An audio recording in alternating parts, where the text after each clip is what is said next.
वृन्दावनेश्वरी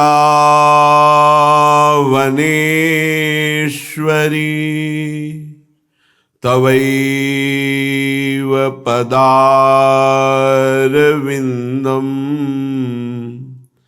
प्रेमामृतैकमकरन्द रसौघपूर्णम् हृद्यर्पितं मधुपतेः स्मरतापमुग्रं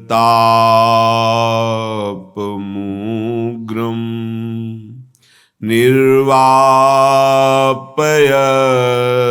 परम शीतलमाश्रयामि परम शीतल माश्रयामि।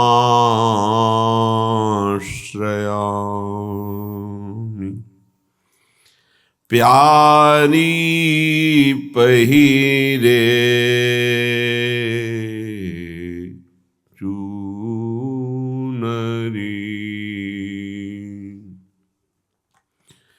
प्यारी पहिरे चूनरी, तैसोई लहंगा बन्यो सिलसिलों पूरन मासी किसी पूनरी। प्यारी पहिरे चूनरी, हों जू कहत चलिए मनमोहन मानेगी नहीं घूनरी। श्री हरिदास के स्वामी श्यामा कुंज बिहारी चरण लपटाने दोहनरी। श्री हरिदास के स्वामी श्यामा कुंज बिहारी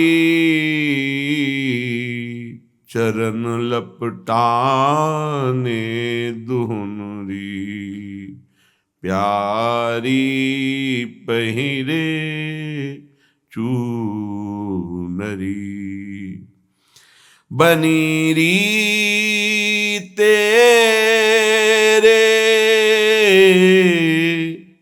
चारि चारि चूरी करनी। कंठ सिरी दुलरी हिरन की नाना मुक्तनी ढरनी।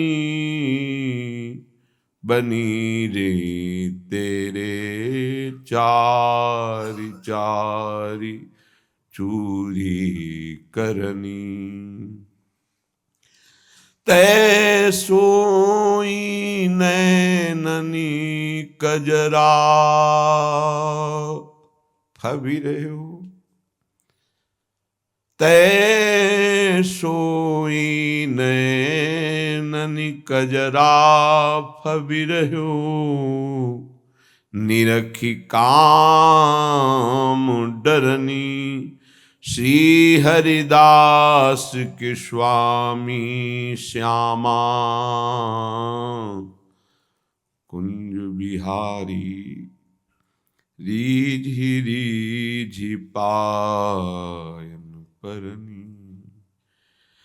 श्री हरिदास के स्वामी श्यामा श्यामा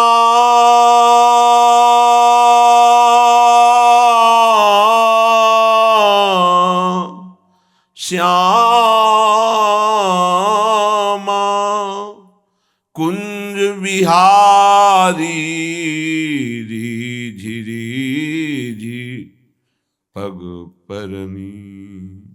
बनी री तेरे चारी चारी चूरी करनी।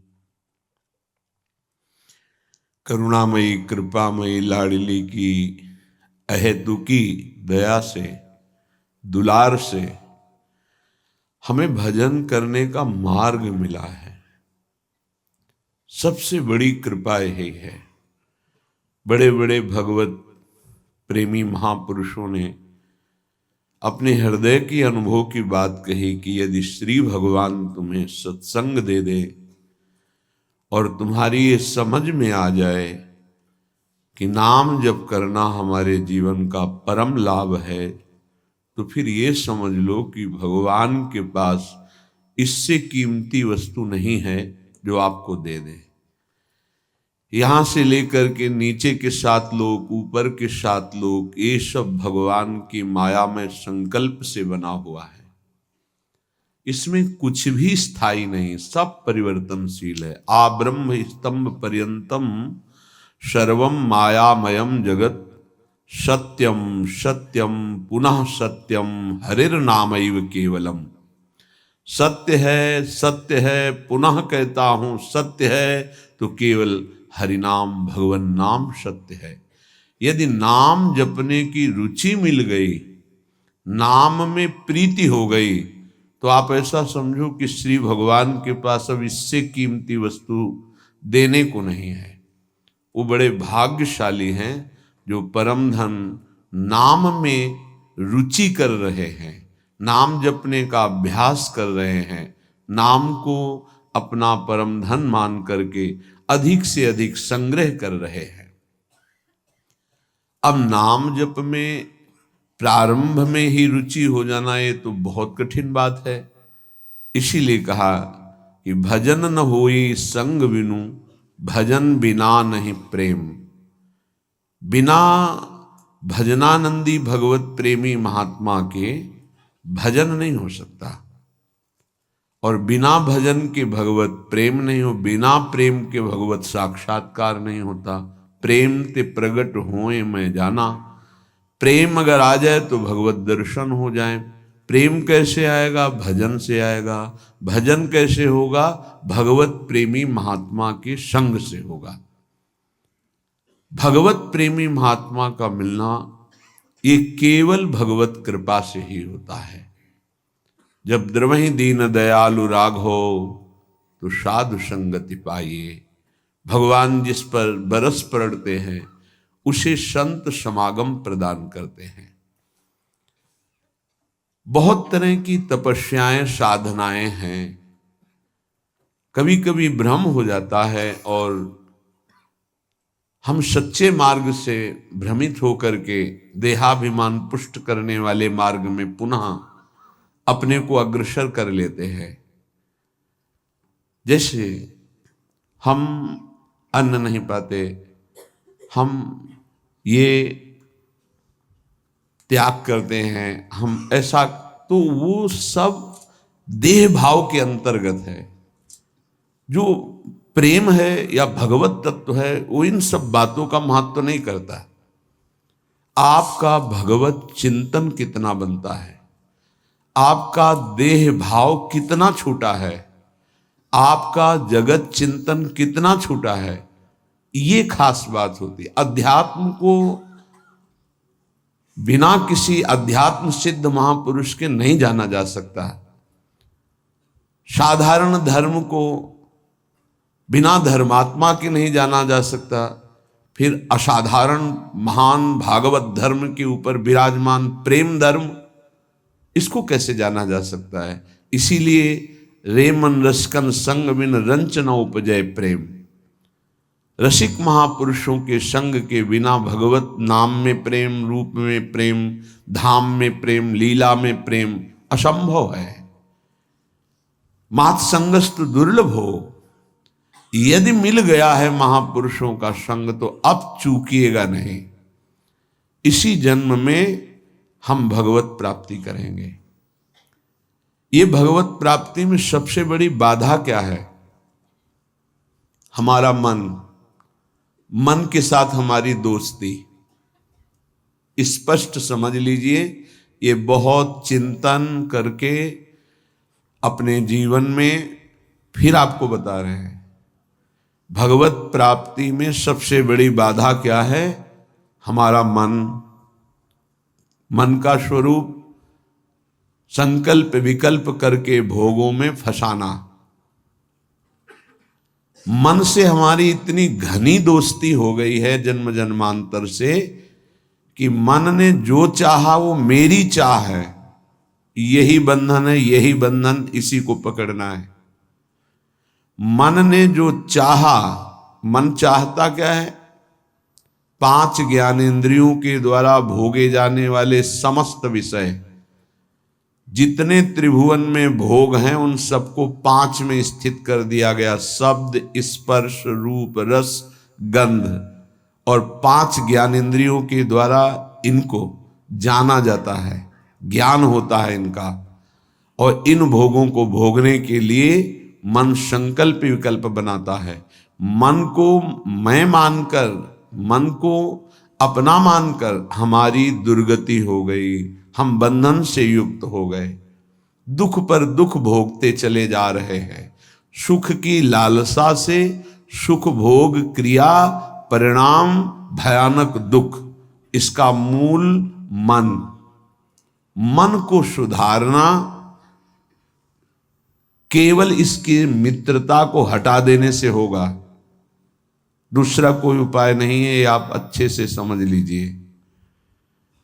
मन को यदि सुधारना है तो इससे दोस्ती हटानी पड़ेगी। बहुत कठिन है इससे दोस्ती छोड़ना। ये जो चाहता है वही मेरी चाह है, ऐसा हमें भ्रम हो गया है। ये अशांत तो हम अशांत, ये शांत तो हम शांत, ये भोगों में तो हमें चाहिए भोग, मैं भोगता। बड़ा विचित्र ये बंधन हो गया है। अगर समझ पा रहे हो, मन की दोस्ती, मन में तन्मयता, मन में अपनापन, यही हमारी मन की गुलामी का मुख्य कारण है, यही बंधन है। जब तक हम मन से दोस्ती नहीं हटा देंगे, मन में तदात्मता जो हो गई उसे नहीं हटाएंगे, अपनापन जो हो गया उसको नहीं हटाएंगे, तब तक इस पर शासन नहीं कर पाएंगे। जब तक मन को अधीन नहीं कर पाएंगे तब तक भजन नहीं हो सकता। भजन की बातें हो सकती हैं, फिर भजन की बातों से हम सम्मान चाहते हैं, रुपया चाहते हैं, नाना प्रकार के भोग चाहते हैं, मनोकामनाओं की पूर्ति चाहते हैं। वो इन के इन प्रकार फंसा के ही रखता है, वो मुक्त नहीं होने देता। इसीलिए शास्त्रों में कहा गया है, बंधन और मोक्ष का कारण तुम्हारा मन ही है। विषय चिंतन भोगों में लगा हुआ मन बंधन का कारण है, भगवत चिंतन प्रभु में लगा हुआ मन मोक्ष का कारण है। स्पष्ट वर्णन किया गया है। इसलिए धैर्यपूर्वक अंतर्मुख होकर के इस मन से दोस्ती हटा दीजिए। ये बिना सत्संग के आप इस युक्ति को नहीं जान पाएंगे। आप इंद्रियां नहीं हैं, आप मन नहीं हैं, आप शरीर नहीं हैं, आप प्राण नहीं हैं, आप भगवान के अंश हैं, ये प्रकृति के अंश हैं, आप परमात्मा के अंश हैं। अपने को भूलकर इनकी अधीनता स्वीकार करके हमारी ये दुर्गति हो गई कि हम तुच्छ विषयों के अधीन हो गए। ऐसा लगता है यदि मन हमारा साथ नहीं देगा तो हम तो किसी काम के नहीं रह गए। अगर हम भोग नहीं भोगेंगे तो हमारा जीवन ही क्या रह गया। ये भ्रम बैठ गया है। यद्यपि आप पूर्ण काम हैं, आपको किसी भी वस्तु, व्यक्ति, स्थान, भोग की किंचिन मात्र आवश्यकता नहीं है, पर आपका ये मन आपको अधीन करके भोगों में सुख है, यही जीवन है, यही लाभ है, ऐसा भ्रम करा दिया है। उसी भ्रम को दूर कराने के लिए श्री भगवान गुरुदेव के रूप से, शास्त्र रूप से, नाना प्रकार के धर्मार्थ कार्यों के रूप से, कि इससे मन पवित्र होगा। पवित्र मन निष्काम होता है, अपवित्र मन कामी होता है। जब तक मन पवित्र नहीं होगा तब तक प्रभु से प्रेम या प्रभु का तन्मयता पूर्वक भजन असंभव। निर्मल मन जन सो मोहि पावा। निर्मल मन प्रभु के नाम, प्रभु के धाम, प्रभु की लीला, प्रभु के रूप, इन्हीं से निर्मल होता है। संसार का नाम, संसार का रूप, संसार की जो त्रिगुणात्मका माया के द्वारा खेले जाना वाला खेल है, ये सब मलिन करने वाला है मन को, और हम इसी में लगाए हैं, इसीलिए हमारी दुर्दशा हो रही है। बिल्कुल सच्ची मानिए, ये हमारे इस समय शत्रु पक्ष का काम कर रहे हैं, मन और इंद्रियां। देखो, कई बार का ध्यान दीजिए, पैसा दे के ये जानते हैं कि इसमें जो नाटक हो रहा है वो बिल्कुल झूठा है।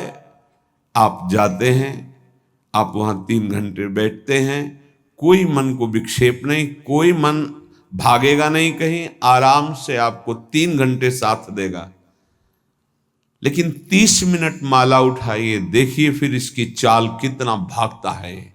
तो शत्रु हुआ या मित्र, गलत कार्य के लिए पूरा तन्मयता होकर साथ देगा, भगवत कार्य के लिए एकदम खिलाफ हो जाएगा।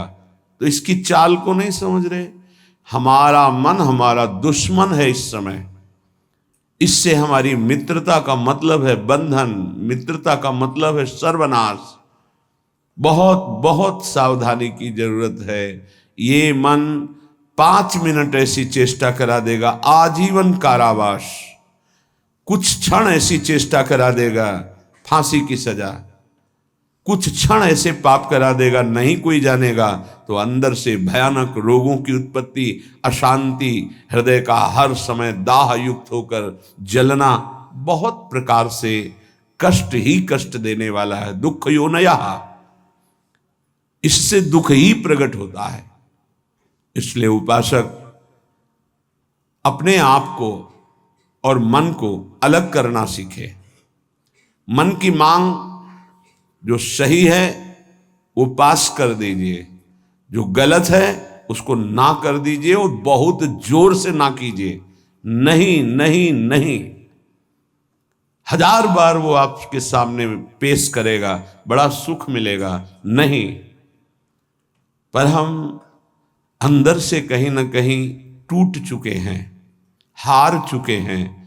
तो हमें लगता है कि यदि हम मन का साथ नहीं देंगे तो हाँ, ये हमको जलाएगा, ये हमको परेशान करेगा, और वो मैं सह नहीं सकता। इसी से हम मुक्त नहीं हो पा रहे, इसी से हम परमानंद में नहीं डूब पा रहे। यही कमजोरी है, इसको अच्छे से समझिएगा। मन से एक बार युद्ध करना पड़ेगा। यदि इतना सत्संग के द्वारा हम विवेक प्राप्त कर लें कि ये मैं नहीं हूं मन, ये मेरा नहीं है मन, प्रकृति का अंश है, बस फिर तो आप लड़ सकते हैं। और जब मेरा मन, तो आपकी सामर्थ्य नहीं कि ना बोल सकें। जबान से ना बोलेंगे, कदम वहीं चलेंगे जिधर मन ले जाएगा। ये बड़ा सूक्ष्म विषय, इसको समझ लीजिए। सब का सब पूरा अध्यात्म इसी बात पर टिका हुआ है। अगर मन निर्मल तो भगवत साक्षात्कार, मन निर्मल तो स्वरूप स्थित, मन मलिन तो दुर्गति। सारी साधना का फल मन को शांत कर लेना, निर्मल कर लेना, मन को अपने शासन में ले आना। पर ये तभी होगा जब इससे दोस्ती हटाएं। यहां दोस्ती क्या, मन की मांग मतलब मेरी मांग, मेरी मांग मतलब अब पूर्ण ही होना चाहिए, कुछ भी हो। इसी से पापाचरण बनते हैं और मन मलिन हो जाता है, हम और मन के अधीन हो जाते हैं। वो हमें और ऐसी स्थिति ले आता है कि मेरे से कहां भजन साधन, और पूरा जीवन व्यर्थ हो जाता है। श्रीपाद प्रबोधानंद जी महाराज कहते हैं, जागर्ति दुंदभिरवः परमोत्र राधा वृंदावने वन इति प्रकटः पुराणे तस्या विधेयमसमूर्ध महानुरागमूर्तेस्तदंगनमपोहे हरिं क्व पश्येह। हे भाई, मेरी बात सुनो और जाग जाओ। ये मोह निद्रा में तुम सो करके अपने जीवन को नष्ट कर रहे हो। क्या सोना है?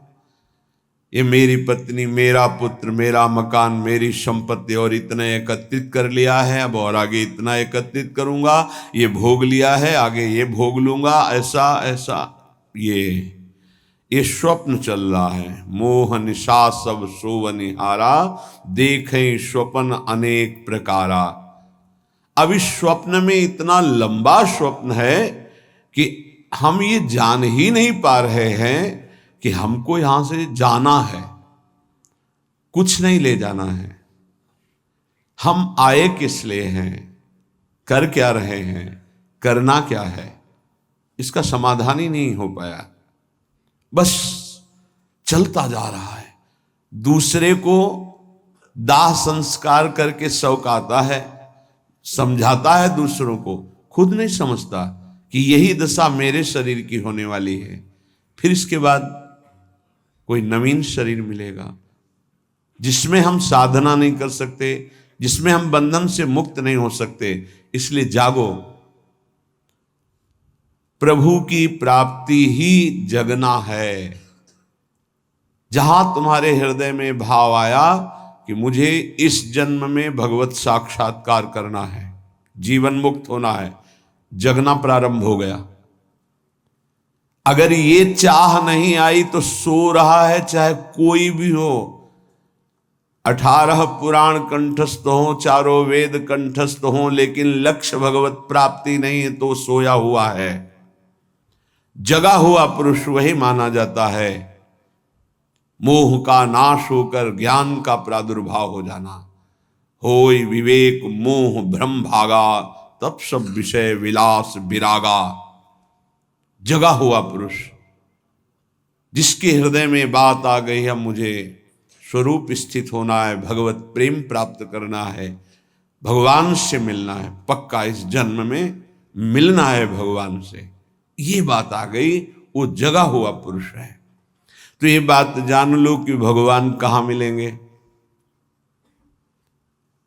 श्रीपाद कहें, ये हम डंके की चोट से कहते हैं कि हमारी लाडली जू परम पावन वृंदावन धाम में अभी इसी क्षण लीला परायण है। राधा वृंदावने वन इति प्रकटः पुराणे।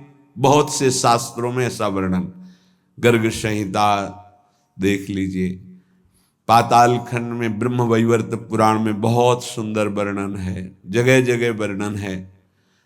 तो जहां हमारी किशोरी जो है वहीं प्रभु विराजमान है। अब सूक्ष्म विषय इसका, किशोरी जो प्रेम रूप है, जहां प्रेम है वहीं हरि है। प्रेम के बिना हरि का साक्षात्कार नहीं हो सकता। प्रेम का मूर्तिमान स्वरूप हमारी प्रिया जो है, इसीलिए हम कहते हैं राधा राधा राधा। क्योंकि राधा उच्चारण किया तो जिनका नाम राधा है वो देखे, और जिनको प्राण प्रिय है वो देखे। प्राण प्रिय है हरि को, हरि रसना राधा राधा रट, स्वयं हरि जो राधा राधा रटते हैं, और किशोरी जो प्रिया प्रीतम दोनों हमारी तरफ देखेंगे राधा उच्चारण से। तस्या विधेय मसमूर्ध महानुराग, किशोरी जी की कृपा से ही महाअनुराग प्रकट होता है। महाअनुराग में ही हरि का साक्षात्कार होता है, प्रिया प्रीतम का साक्षात्कार होता है। इसलिए अगर हमारे वाक्य को आप समझ पा रहे हो, श्रीपाद कह रहे हैं, तो आप वृंदावन का आश्रय ले लीजिए। अगर अखंड वास नहीं प्राप्त हो पा रहा तो आश्रय ले लीजिए, रजरानी का सेवन कीजिए, धाम आइए, बार बार यहाँ दर्शन कीजिए, प्रदक्षिणा परिक्रमा कीजिए, बैठकर एकांत में नाम जप कीजिए। बहुत बड़ा प्रभाव धाम में जो भजन करता है तो बहुत कई गुना बढ़ करके उसको लाभ मिलता है, इसलिए यहां बहुत जल्दी भगवत प्राप्ति होती है। मथुरा में 6 महीने में भगवत साक्षात्कार कर लिया ध्रुव जी ने। देखो 6 महीने भी बहुत होते हैं। अगर व्याकुलता बढ़ जाए, तन्मयता हो जाए, तो 6 मिनट में भगवान साक्षात्कार करा दें। वो बहुत कृपालु है। मिलंति चिंता मणिकोटि कोट्यः, अब ये बात समझनी है। स्वयं बहिर्दृष्टि मुपैति वा हरिः, तथापि वृंदावन धूलि धूसरम न देहमन्यत्र कदापि आतुमे। एक तरफ हरि है, एक तरफ करोड़ करोड़ प्रकार के सब भोग सामग्री, महान रत्न, रुपया, पैसा, सोना, चांदी, सब वैभव है। अब अगर पूछा जाए मन से कि किधर कदम बढ़ाओगे, तो इधर ही कदम बढ़ेगा, हरि की तरफ नहीं। बातें केवल हरि की होंगी, हरि की तरफ कदम नहीं। बहुत विचित्र माया है, बहुत विचित्र माया। देखो ना, मन समझा रहा है अभी भोग लो, हरि तो आगे मिल ही जाएंगे। आगे कब कब आगे मिल जाएंगे? कितने दिन की आयु है? हमारा मन हमको गलत सलाह देकर हृदय को अपवित्र करता रहता है, हम राजी बने रहते हैं। बड़ा धोखा हो रहा है, हम अपने साथ धोखा कर रहे हैं। पक्का समझो, केवल हरि प्राप्ति के लिए हम यहां आए हैं। अनंत जन्मों से भटक रहे हैं, अनंत जन्मों से, न जाने किस किस लोक में, किस किस योनियों में कितना कितना कष्ट वो सब भोग के आए हैं। माया ने सब विस्मृत कर दिया है। अब लगता है देखा जाएगा जो होगा। अरे देखने लायक नहीं रहोगे। ऐसा कष्टप्रद जीवन होता है कि कोई उपाय नहीं है। अन्य योनियों में कोई उपाय नहीं है। बहुत कष्टप्रद जीवन। देखो ना जीवों के साथ कैसा बर्ताव कर रहे हैं, मनुष्य शरीर धारण करके। पता नहीं उनको कि यही दुर्गति उनकी होनी है। जीवित ऐसे जैसे पकोड़े तले जा रहे हैं, ऐसे जीवों को, ऐसे उनके, वो भी जीव हैं, वो हम ही तुम हैं, कर्म के अनुसार वो बन गए। क्या बर्ताव हो रहा है। वैसे भी जंगल में नाना प्रकार के कष्ट अन्य जीवों को प्राप्त होते हैं। अगर कांटा लग गया तो आप निकाल सकते हो, वो नहीं निकाल सकते। एकमात्र मानव देह है जिससे आप इस माया प्रपंच से मुक्त हो सकते हैं। यहां आना बुरा नहीं है, लेकिन कर्म बंधनों से आना बुरा है। जैसे जेल में दोनों रहते हैं, जेलर भी और कैदी भी। कैदी बन करके रहना ठीक नहीं, जेलर वहीं रहता है, उसको कोई बंधन थोड़ी। ऐसे ही कारक महापुरुष के रूप में जगत में आना बड़ा सुखद है। भगवान का यश गान करते हुए भगवत भाव में स्थित, भगवत स्वरूप में स्थित लाखों बार भेजे प्रभु, कोई परेशानी नहीं। ये जो कर्म बंधन से युक्त होकर आना है, इसे मिटाना है। ये संसार तब तक दुखद है जब तक भोग वासना है। भोग वासना हटी की परमानंद ही है दसों दिशाओं में, क्योंकि वही साक्षात आनंद मूर्ति भगवान ही सब रूपों में। मत्तः परतरम नान्यत किंचिदस्ति धनंजय, किंचन मात्र मेरे सिवा कोई नहीं है। वही परमानंद प्रभु विराजमान है। आपकी कसौटी है मिलत चिंतामणि कोटि कोट्यः स्वयं बहिर्दृष्टि मुपैति वा हरि। एक तरफ हरि है, एक तरफ नाना प्रकार के रत्न भोग सामग्री हैं। तुम्हारा मन उधर आकर्षित होगा, लेकिन तुम्हें उधर नहीं जाना, हरि की तरफ बढ़ाना है कदम। यहां तो बहुत छोटा स्तर गिरा हुआ है हमारी साधना का। अगर हमारे मनोनुकूल भोजन मिल गया तो प्रभु को भूल जाएंगे और उसका स्वाद लेने में हम समय अपना नष्ट कर देंगे। एक रसेंद्री का विषय, ऐसे हर इंद्री का विषय आप देख लीजिए।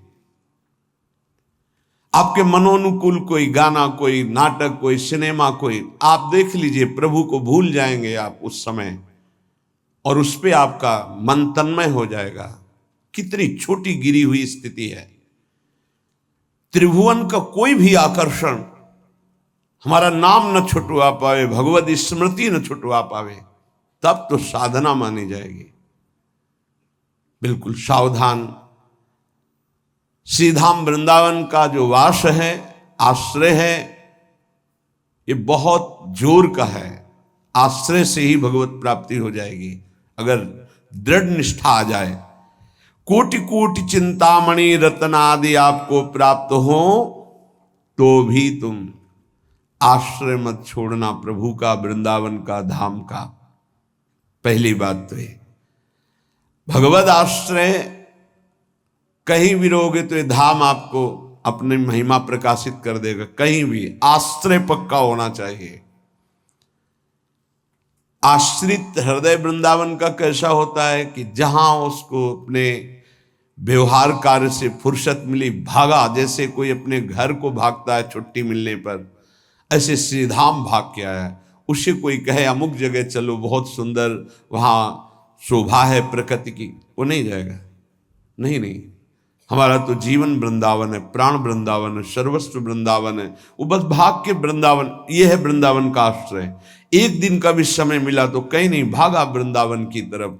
एक बार बिहारी जी की दंडवत, एक बार वृंदावन की परिक्रमा की, फिर चला गया। आश्रय तत्व अगर पुष्ट होगा तो वृंदावन वहीं कृपा कर देगा। एक बात और बड़ी जोर की कह रहे हैं कि जिनको वृंदावन वास मिल गया है उनके लिए खास बात, यदि आपको अखंड वृंदावन वास मिल गया है तो अब बहिर्दृष्टि मुपैति वा हरि, हरि भी वृंदावन की सीमा के बाहर आपको बुला रहे हो तो मत जाना।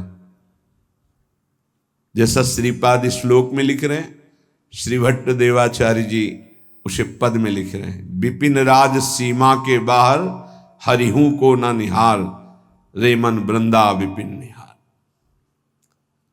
यद्यपि मिले कोटि चिंतामणि तऊ न हाथ पसार।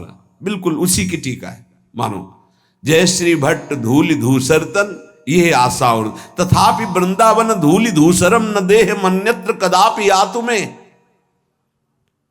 वृंदावन की रज से सना हुआ हमारा शरीर और अंतिम श्वास यही पूरी हो राधा, वो बात बन गई जो बड़ी बड़ी साधना से नहीं बनती। बड़ी बड़ी साधना से अंदर की खास बात है। अपने को भूल जाना और प्रभु के चिंतन में तन्मय हो जाना, यह भक्ति का लक्षण है। सब कुछ भूल जाना, अपने स्वरूप में स्थित हो जाना, यह ज्ञान का है। इसके अलावा भगवान की माया का प्रभाव है। बड़ी विडंबना है। भगवान की कृपा से जब कोई साधन बनता है तो हम भगवान की कृपा ना कह करके, भगवान की कृपा ना मान करके हम उसमें अपना अहम आरोपित कर लेते हैं। इसलिए हमारी साधना बाधित हो जाती है और हम विक्षिप्त हो जाते हैं। विक्षेप पड़ जाता है साधना में। किसी के मुख से सुन रहे थे कि मैं केवल प्रवचन नहीं कर रहा हूं, इतना समय हो गया, ये नहीं खाया, ये नहीं पिया, ऐसा, ये त्याग। अरे सब देहाभिमान के अंतर्गत है, इसका कोई महत्व नहीं है। मछली जल में रह करके पूरा जीवन व्यतीत करती है केवल जल पी करके।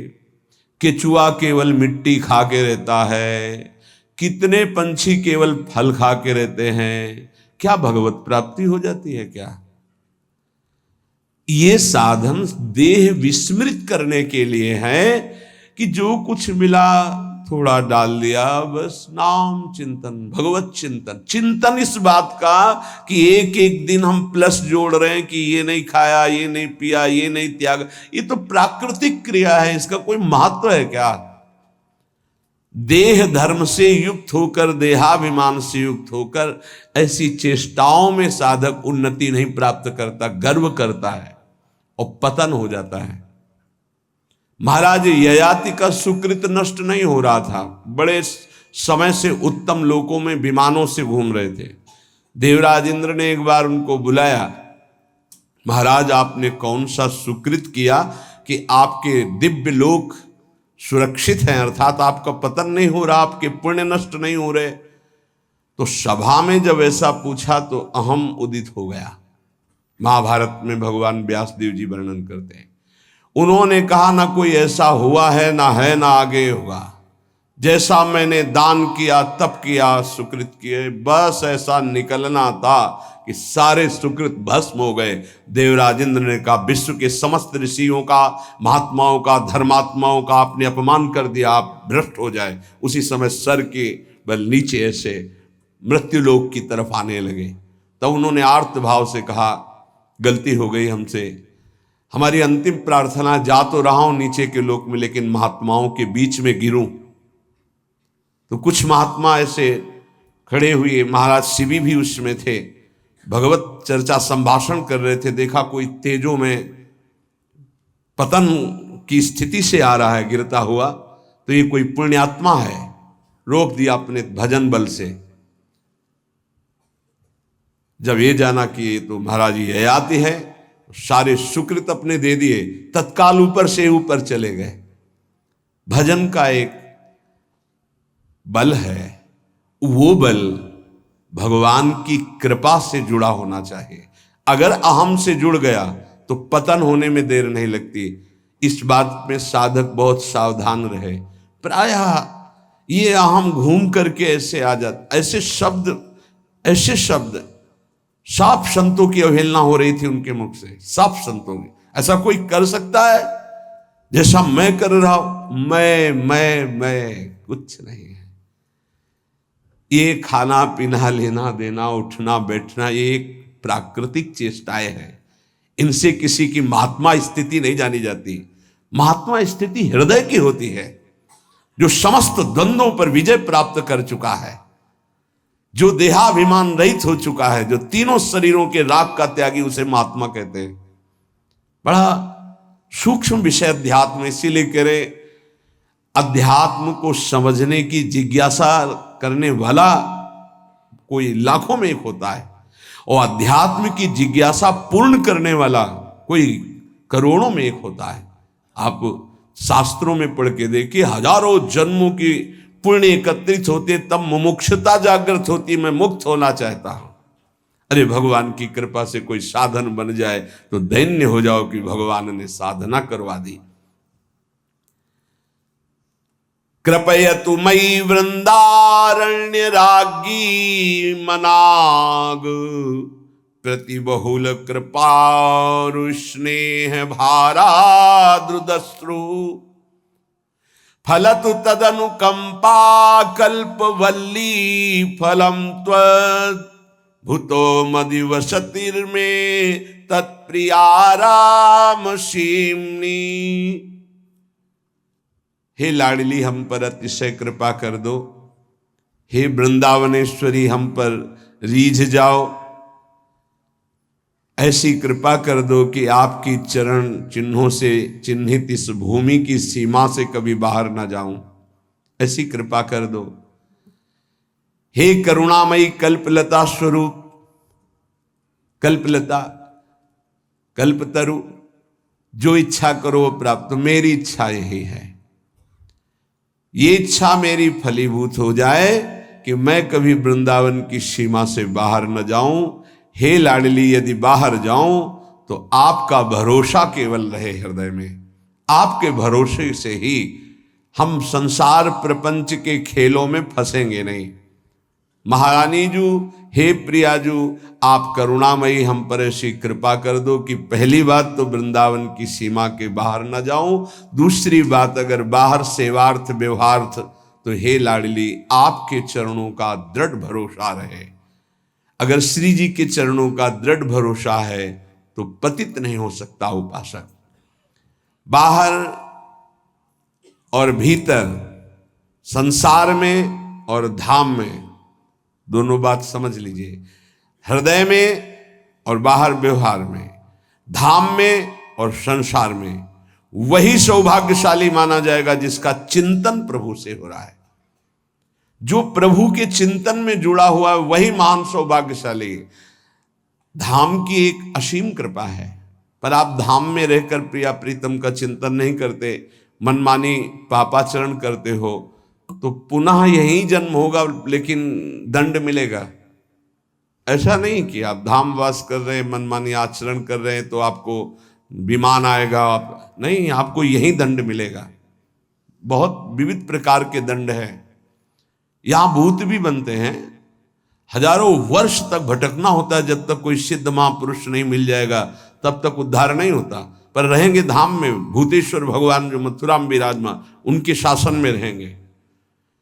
यहां भी विविध योनियों की प्राप्ति हो जाएगी, बड़ा कष्ट में जीवन रहेगा। इसलिए मानव देह मिला है, कोई अपराध न बने, निरंतर भगवत चिंतन हो। और अगर ये बात आश्रय लेकर बाहर भी हो रही तो आपको दिव्य वृंदावन धाम की प्राप्ति होगी। निरंतर हमारा भगवत चिंतन नाम चलता रहे, इसके लिए श्री नारायण स्वामी जी, जिसे अजपा जाप कहते हैं, बड़ी महिमा है। कह रहे हैं कि यदि अजपा जाप 4 वर्ष तक सावधानी से कर लिया जाए तो मुझे इसका जो अनुभव हुआ है परम दयालु नारायण की कृपा से, कि उसे 4 वर्ष में भगवत साक्षात्कार हो जाए। नारायण स्वामी को 4 वर्ष में, तो कह रहे नारायण भगवान की कृपा से इस दास को जो अनुभव हुआ अजपा जाप से 4 वर्ष में भगवत साक्षात्कार। पर अजपा जाप एक अलग है, जो निरंतर चलता रहता है, चलाना नहीं पड़ता है। इतनी व्याकुलता इन महापुरुष के अंदर थी और इतने असंग थे। एक रस्सी केवल कमर में और टाट की पट्टी की लंगोटी, बस। पूरा टाट ऐसे गमछे की तरह नहीं, केवल टाट की लंगोटी, एक रस्सी, बस। पूरे जीवन में गर्मी, सर्दी, बरसात, और व्याकुलता इतनी थी कि प्राण त्यागने के लिए तैयार थे कि मुझे कोई सद्गुरु मिले। जब देखा कि उनके अनुकूल भाव नहीं बैठ रहा है तो हिमालय में पहाड़ी पे चढ़ के गिरने ही वाले थे, अपने शरीर को नष्ट करने। कितनी बड़ी मुमुक्षुता! उसी समय पीछे से किसी ने पकड़ा और कहा, मंत्र ही तो चाहते हो ना, नारायण नारायण नारायण, यही जपो, असंग रहो, असंग रहो, नारायण नारायण जपो। वो औरों की असंगता की बात जाने दो, शरीर से भी असंग हो गए। वो कह रहे कि 4 वर्ष में अजपा जाप से मेरे स्वामी नारायण की कृपा से इस गुलाम को भगवत साक्षात्कार हुआ। पहला जो दर्शन हुआ, इससे पता चलता है फिर आगे दर्शन होते रहे। पीछे छम छम की आवाज आई। अचानक वो इतना आकर्षण था कि मैं मुड़ा, देखा वो विमान की छोटी छोटी घंटियां बज रही थी। 4 पार्षद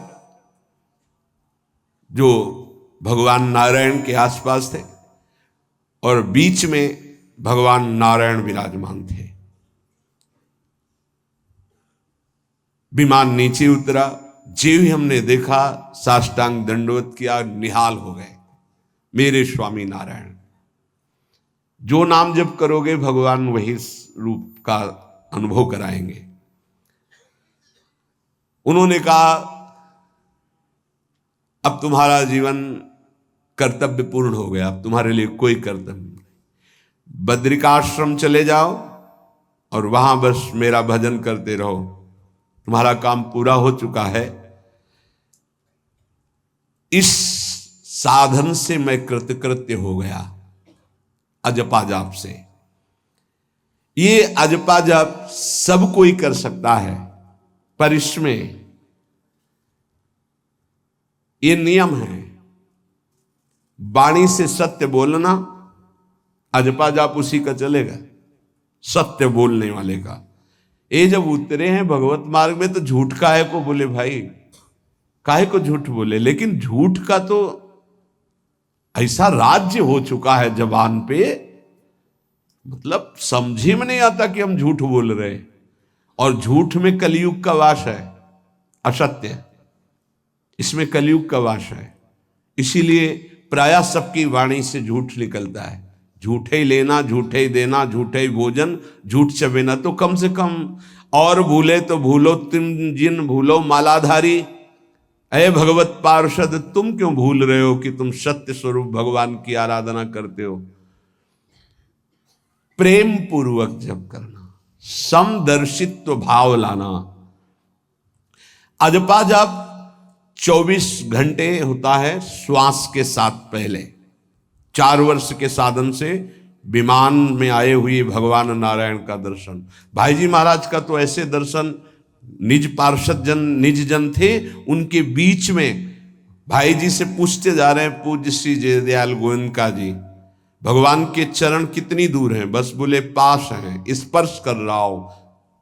कैसे लोगों को विश्वास होगा? कैसे? जैसे वो एक विज्ञान से पढ़े लिखे डॉक्टर, तो उनको लग रहा था कि संत ऐसा कैसे कर सकते हैं कि किसी का कैंसर नष्ट कर दें। जैसे उनको लग, पूज्य राधा बाबा के प्रारब्ध को भाई जी ने अपने शरीर पर लिया। देखो, नाटक करना अलग बात है, सिद्ध संत जन करुणामय होते हैं। कल फिर बताया था, उन्होंने अपने प्रारब्ध जो भजन साधन से एकत्रित किया हुआ उनको दिया, प्रारब्ध अपने ऊपर ले लिया, अपनी टांग कटा ली उनका कैंसर। भाई जी अस्पताल में भर्ती रहे राधा बाबा के प्रारब्ध को लेकर के। इन संतों की महान उदारता और महिमा को कैसे कोई जानेगा? ये अजपा जाप में बड़ी सामर्थ्य है। इसमें क्या होता है कि जपना नहीं होता है, पर यहां तक पहुंचना कठिन है। पीछे बताया गया था कि इतने समय तक अगर आप वैखरी से भजन करें, परसों ही शायद चर्चा हुई थी, फिर आपके कंठ से चलने लगेगा, फिर आपके हृदय से चलने लगेगा, फिर नाभि से चलने लगेगा। ये श्वास पर अभ्यास किया जाता है। ऐसा जैसे आवाज ना निकले पर आप गुनगुनाओ, नाक की वायु को अंदर से काटते हुए नाम के द्वारा, बस आवाज नहीं निकल रही, वो क्या चल रहा है श्वास में। हमने नारायण शब्द का अभ्यास किया। नारायण स्वामी जी कह रहे, जो हमें गुरु जी ने दिया, नारायण नारायण। 24 घंटे इसका अभ्यास करते करते रोम रोम आनंद से भर गया और नारायण शब्द स्वाभाविक चलने लगा।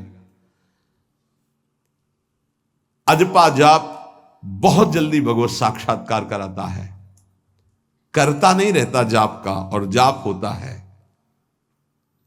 भोरी सखी जी ने भी कहा, नाम श्वास दो बिलक चलत है, इनको भेद नमो को भावे, श्वास ही नाम नाम ही श्वासा, नाम श्वास को भेद मिटा। बहुत जो चाहोगे प्राप्त हो जाएगा। ये रुपया पैसा संसार की भोग सामग्री, ये तो तुम्हें कोई देगा भी तो तुम्हारी इच्छा नहीं होगी, आसक्ति नहीं होगी इनकी तरफ। ब्रह्मादिक के भोग सब विषम लागत ताई, नारायण ब्रज चंद की लगन लगी है जाई। अजपा जाप को निरंतर चलाने के लिए एकांत में भगवान की कुछ स्तोत्र और प्रार्थना है, उनको गाइए और रोइए, प्रभु से प्रार्थना कीजिए। क्या? मुझे अजपा जाप दे दीजिए, निरंतर भजन दे दीजिए, वो दे देंगे। हमने संतों से सुना है कि भगवान भजन मांगने की बात को बड़ी जल्दी पूरी करते हैं, कि मुझे अखंड भजन दे दीजिए, हृदय से जब चाहोगे तब। वो अंतर्यामी है, वो आपके अंदर बैठे देख रहे हैं। भगवान मुझे भजन दे दिए, और आपके चल रहा विविध भोगों की, तो पहले उन भोगों को नष्ट करेंगे या पूर्ण कराएंगे, तब आखिरी बातें आएगी। जब विभीषण जी श्री भगवान के सन्मुख गए, तो भगवान ने सबसे पहली बात पूर्ण की, जो लंका में चलते समय भाव आया था, कि भगवान के चरणों का आश्रय लेकर उनके बाहुबल से इस रावण का विनाश करके जिस सिंहासन पर बैठकर इसने लात मारी, यहीं बैठूंगा आके। पहला काम किया, समुद्र का जल मंगाकर लंकाधिपति पद पर अभिषिक्त कर दिया। लंकेश कह के उन्होंने कहा कि प्रभु उर्कछु प्रथम वासना रही, प्रभुपद प्रीति सरित सो वही। प्रभु आपके चरणों के दर्शन से कोई कामना नहीं। तो भगवान कहते नहीं, पहले कामना की थी उसकी पूर्ति ले। हम भगवान से भजन मांगेंगे, साथ में नाना प्रकार की वासनाएं हैं, तो इसीलिए जब बहुकाल करी सत्संगा, सत्संग सुनते सुनते ये दिमाग में बैठ जाता है कि भोग वासनाएं कामनाएं ये हमें फंसाने वाली हैं, हमें नहीं चाहिए। जब आपके अंदर से उदासीनता आएगी, तब भजन की मांग पूरी हो जाएगी। कभी कभी भगवान का गुणानुवाद करके एकांत में रोया करे साधक। कभी रोना आता है अपने इंद्रिय और मन के विलास की पूर्ति ना होने पर। इतने मोटे मोटे आंसू गिरते, तब लगता है कितने कीमती आंसू कितने घटिया जगह में गिरा रहे हो। अरे इन्हीं से प्रभु को खरीद लेते हैं। अगर उनके लिए रो देते तो इतने करुणामय है वो कि आपको आभास होने लगता। भले हम अंतःकरण उस कोटि की व्याकुलता नहीं कि मेरे प्रभु हम पर कितनी कृपा कर रहे हो, अगर हृदय से उनको पुकारे तो निश्चित वो अनुभव में आ जाते हैं। छोटी छोटी बातों में लोग रो देते हैं, ऐसे रो देते हैं, मोटे मोटे आंसू चल रहे बात में ऐसे, और प्रभु की चर्चा हो जाए घंटों, कोई फर्क नहीं पड़ेगा। ये तो आश्चर्य लगता है। और भक्तों को चाहे जितना भीषण कष्ट हो, कभी आंसू नहीं निकल सकते। जब आंसू निकलेंगे तो भगवत भाव में निकलेंगे। कह रहे नारायण स्वामी कि अजपा जाप के लिए भगवान से प्रार्थना करो। कभी कभी एकांत में उनके स्तोत्र हैं, गुण हैं, उनको गा गा कर रो, उनसे प्रार्थना करो, हे दीन बंधु मुझे अपना अखंड भजन दे दो। जो चाहिए सब प्राप्त हो जाएगा। भजन से क्या नहीं प्राप्त हो सकता। एकांत में बैठकर रोने से, ऐसे प्रतिदिन जब आप नियम बना करके प्रभु से प्रार्थना करेंगे। मीराबाई जी ऐसा ही करती थी, रात्रि में गिरधर से बात करती थी, प्रार्थना करती थी। नारायण स्वामी जी कह रहे उपासक ये बिल्कुल ध्यान रखे, यदि नाम सिद्ध करना है तो झूठ बोलना शपथ पूर्वक त्याग दे। झूठ नहीं बोलूंगा, सत्य बोलना इस अजपा जाप के लिए निहायत जरूरी है, निहायत जरूरी है। प्रार्थना है, काहे को मलिन करे जिह्वा। जब हम भगवत मार्ग में चल रहे तो ये याद भूल जाती है हमें कि हमें सत्य ही भाषण करना है, असत्य नहीं बोलना। ये हमें भूल जाते हैं। क्यों भूल जाते हैं? क्योंकि माया का ऐसा प्रभाव। अगर हम भजन के प्रेमी हैं, भजन बढ़ाना चाहते हैं, तो हम झूठ क्यों बोले? सारे जगत में जो भी तुम्हारे सामने आवे, दृष्टि से उसको जरूर देखकर एक बार प्रणाम करो। मेरे प्रभु इस जीव जंतु के रूप में, जड़ के रूप में, चैतन्य के रूप में। इससे तुम्हारे हृदय में पवित्रता बढ़ेगी, अजपा जाप चलने में सहायक होगा। सत्य बोलना, भगवान से एकांत में रोकर प्रार्थना करना, सबके प्रति भगवत भाव रखकर प्रणाम करना, जिससे तुम्हारा कहीं दोष दर्शन नहीं होगा। किसी के मन को दुखाने वाली कभी बात न कहे, किसी को दुर्वचन न कहे, किसी का वैर भाव अपने हृदय में स्वीकार न करे। ये साधन मैंने स्वयं किया है नारायण की कृपा से। इस दास को वेदांत का भी पूरा ज्ञान है और भक्ति मार्ग का भी। दोनों का आखिरी भाव समदर्शिता है, चाहे भक्ति से चाहे ज्ञान से। सब में ब्रह्म देखना, सब में वासुदेव देखना, सब में इष्ट देखना। भक्ति विषय में भजन और ज्ञान विषय में नारायण, ये दोनों बात भक्त में होनी चाहिए। भक्ति का प्रथम और अंतिम विश्राम भजन, हर समय भजन चलना, और आंतरिक ज्ञान का विषय सब में हमारे इष्ट देव। ये दो बातें जरूर होनी चाहिए परिपक्व भजनानंदी होने के लिए। अगर भगवान की प्राप्ति करनी है तो ये दो बातें बड़ी जोर की है। भजन निरंतर, और जिसके भी सानिध्य में आए उसमें भगवत भाव करना। मेरे नारायण ने मुझसे कहा, वो फरमाया कि उनके पीछे पीछे मैं चलता हूं जो मेरे ऐसे भजन करने वाले भक्त होते हैं।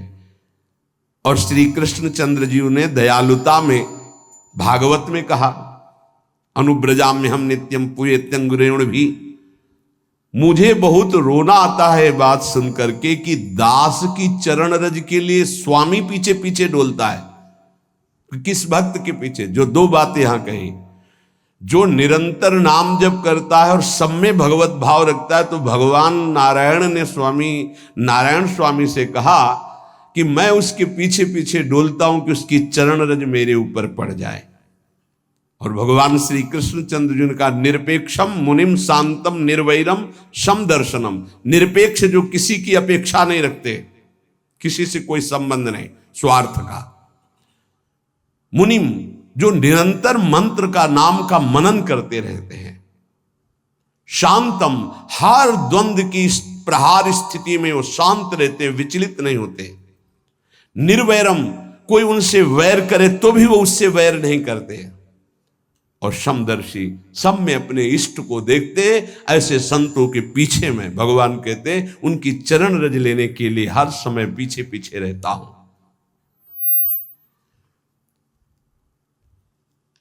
अहिंसा परमो धर्मा शास्त्रों में वर्णन किया गया है। इसलिए किसी भी जीव को कष्ट नहीं पहुंचाना है। गर्दन झुका करके रास्ते में चलना सीखो कि नीचे कोई जीव तो नहीं दब रहा हमारे पैर से। शरीर को सावधानी पूर्वक किसी को दुख न पहुंच जाए मेरे शरीर से। वाणी को संभाल कर किसी के हृदय में बाघ बाण ना लग जाए, वाणी का बाण ना लग जाए।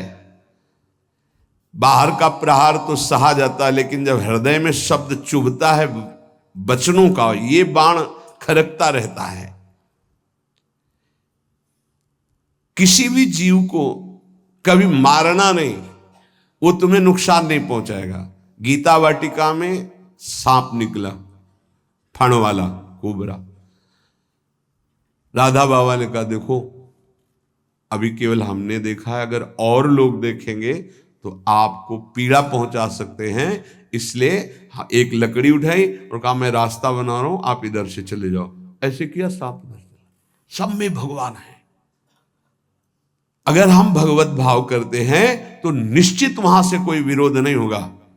जब हम भगवत भाव करते तो सर्वात्मा भगवान वहां विराजमान, कैसे आक्रमण करेंगे। जैसे रत्नावती जी के लिए माधव सिंह ने जंगली शेर पिंजड़े में बंधवा कर वहां लाए और ऊपर से बालकनी से पिंजड़े का ऐसे खींच दिया गया, शेर बाहर निकला दहाड़ता हुआ। और वो पूजा में थी ठाकुर जी के। संतशाला में बहुत से संत विराजमान थे। दासी ने कहा महारानी सावधान, सिंह आरती करने जा रही थी, मुड़ी और कहा नहीं सिंह नहीं, नृसिंह, हमारे भगवान नृसिंह देव पधारे। और थाल लेकर मुड़ी तो जैसे सीधी गाय ऐसे खड़े हो गए। तिलक लगाया, आरती की, प्रणाम किया। सिंह घूमा और छलांग मारी ऊपर, जो बालकनी में राजा के पार्षद उसको बंदी बना करके लाए, सांप को फाड़ और जंगल में। किसी संत को, रत्नावती जी को या किसी को वहां कोई क्षति नहीं, लेकिन जो उनकी क्षति के लिए लाए थे उनके लिए वो सिंह, इनके लिए वो भगवान नरसिंह।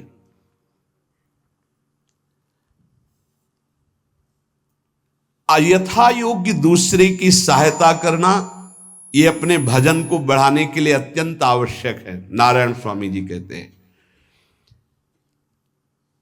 साधु क्या सहायता करेगा। मान लो जो अकिंचन है वो क्या सहायता करेगा। तो विद्या दान सबसे बड़ा दान है। तुमने जो शास्त्रों में स्वाध्याय किया है, जो अनुभव किया है, वो दूसरों को दो। जो अधिकारी है, जो दैन्य है, जो सुनना चाहता है, उसे जरूर सुनाना चाहिए। जो विद्या का दान करता है, भगवान का भजन बहुत सहजता से होने लगता है, दूसरे को भजन में लगाने की बात। इसीलिए जैसे आप गृहस्थ में हैं तो आप अपने परिवार के छोटे बच्चे बड़े सब 5 मिनट आप राधा राधा कहिए, आप 10 मिनट भजन कीजिए, आप स्वयं कीर्तन कीजिए, पूरे परिवार को सुनने को मिले, बहुत लाभ मिलता है। सब अगर नगर कीर्तन करें तो लाखों लोगों के पाप नष्ट हो जाए, आपको बहुत जल्दी भगवत प्राप्ति हो जाए। ये साधन होते थे। अब क्या हो गया कि इतनी भजन के प्रति लघु बुद्धि हो गई कि शर्म लगेगी कि हम पूरे गांव में कैसे कीर्तन करें। जो शर्म लगने वाली बातें उनमें शर्म नहीं, नाम जप में शर्म लगेगी कि हम 10 लोग मिलकर नगर कीर्तन करें। पहले ऐसा था, प्रातः 4 बजे गांव के 10-20 लोग बड़े बूढ़े मंजीरा लेकर, ढोलक लेकर के आसपास गांव में फेरी देते थे, जिसे प्रभात फेरी कहते थे, और वो नाम कीर्तन करते हुए कितनी सुंदर प्रथाएं थी। शाम के समय रामायण या भागवत की कथाएं कोई जो पढ़ा लिखा है वो सुना रहा है, 10-20-50 ऐसे आसपास के घरों के लोग बैठकर भगवान की चर्चा सुन रहे हैं। ये जरूर करना चाहिए, जो भजन के लिए बहुत उत्साह बढ़ता है। ध्यान करते समय, भजन करते समय मन तुम्हें घुमा घुमा कर माया में फंसाएगा। नारायण स्वामी का अनुभव, तुम्हें उसको घुमा घुमा के भजन में लाना है, ये युद्ध करना है।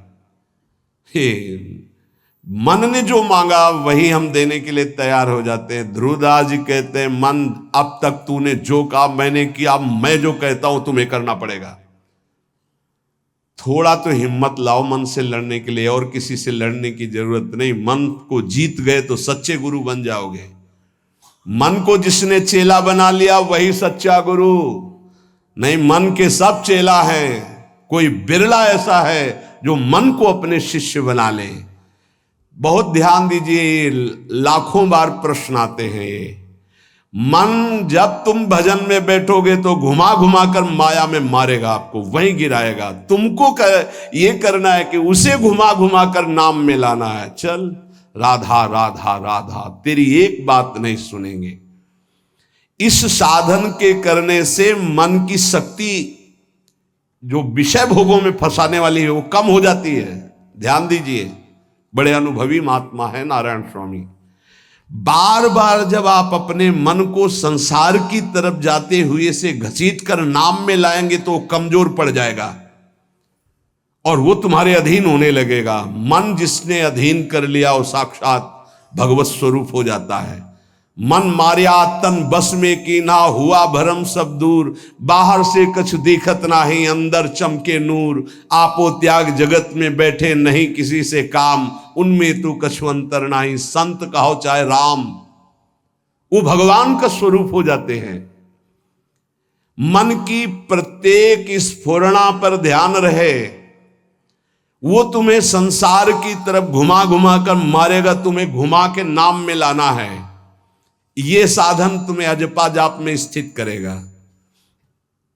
मन रूपी दर्पण को साफ करना है। जो जो वासना आवे उस वासना को नहीं भोगना है। इससे मन रूपी दर्पण साफ हो जाएगा।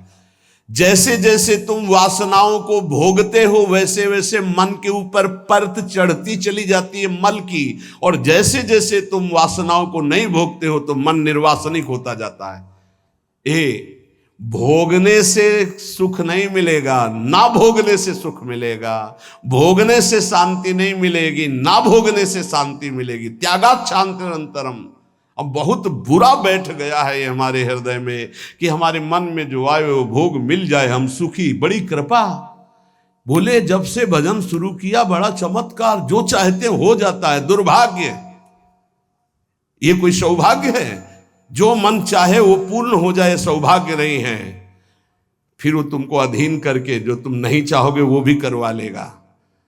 सौभाग्य है कि मन जो चाहता है वो हम नहीं करते।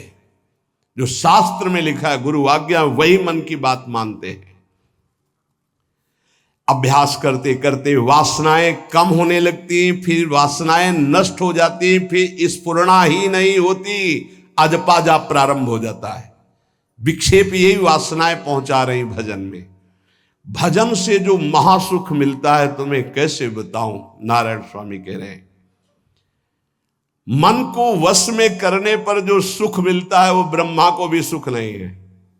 अब आप सोच लीजिए, मन के अधीन होने पर दुर्गति तो सब देख रहे हैं, लेकिन मन को वश में करने पर जो सुख है वो परमेष्ठी पद ब्रह्मा में भी नहीं है। इसीलिए भक्त कहता है न पारमेष्ठ्यम न महेंद्र धिष्णम, नहीं चाहिए देवराज इंद्र का पद या ब्रह्मा का पद। ऐसा सुख स्वयं मिल गया क्योंकि मन अधीन हो गया। इसलिए इस दास ने स्वामी नारायण की कृपा से इस मन को अधीन किया। नेत्रों से जलधारा बहने लगी और हर समय नारायण की छवि नेत्रों में बस गई। और जिह्वा ने प्रबल रूप धारण कर लिया, नारायण नारायण नारायण नारायण। अभी जिह्वा प्रबल रूप, समोसा चटनी ये वो कैसे नाम मीठा लगे, राधा नाम सुधा रसम, पानी आया मुंह में? नहीं। राधा नाम सुधा रसम, पानी आया मुंह में? नहीं आया। वह भी गरम गरम समोसा चटनी ये या अमुक चीज या अमुक, मुंह में पानी आ जाएगा, क्योंकि हमारी जिह्वा का स्वाद बिगड़ गया। बोले हमारी जिह्वा प्रबल हो गई, किस बात में? रुकी नहीं रही, राधा राधा राधा राधा, जैसे राधा बाबा की। नारायण स्वामी जी कह रहे नारायण नारायण नारायण। हमने इसको कैसे वश में किया?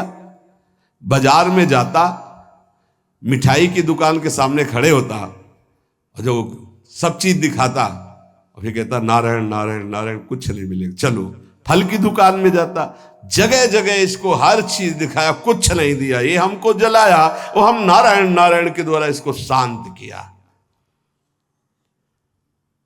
माया ने हर चीज मंगवाकर हमारे सामने रखी पर नहीं खाया। ध्यान दीजिए, महापुरुष अपने इसको लिखने के पहले उन्होंने लिखा है कि मैं कोई लेखक नहीं हूं, मैं उन साधकों के लिए जो भगवत साक्षात्कार करना चाहते हैं, उनके लिए रात्रि में अपने प्रिय नारायण का भजन रोक करके कुछ बातें लिख रहा हूं। अगर इनको स्वीकार करोगे तो आपका भी अजपा जाप चलने लगेगा, आप भी भगवत साक्षात्कार कर लेंगे।